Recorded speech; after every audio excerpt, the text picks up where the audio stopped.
Young Novela.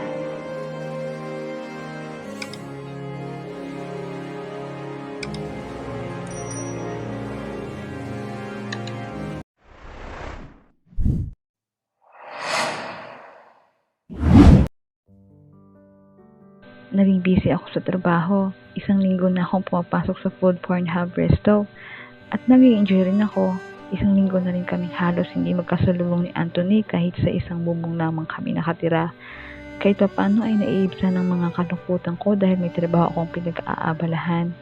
Hindi ko pa nakilala ang aking amo dahil ayon kay Ma'am Lorna ay gabi na raw ito dumadaan sa resto nitong huling buwan.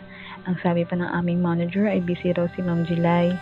Alas 7 ng gabi ang aking out sa resto. Kapag ini-enjoy mo pala ang trabaho mo, hindi mo maramdaman ng pagod. Naglalakad lang ako pa uwi sa condo ni Anthony, hindi naman masyadong malayo. Kapag ganitong oras ay napakaraming kotse ang dumadaan dahil rush hour. Nakalimang hakbang ako nang may matulin na kotse ang biglang napahinto sa aking harapan. Mabuti na lamang ay nakapagpreno ito dahil kung hindi, baka nasagasaan na ako. Hinawakan ko ang aking bandang dibdib dahil sa pagkabigla at matinding takot. Halos hindi ako makakilos dahil sa bilis ng pangyayari. Nanatili lamang akong nakatayo at mula sa kotse ay nakita kong bumaba ang isang napakatangkad na lalaki. Lumapit ito sa akin at hinawakan ang aking makabilang braso. Tinitigan ko ang mga berdeng mata nito.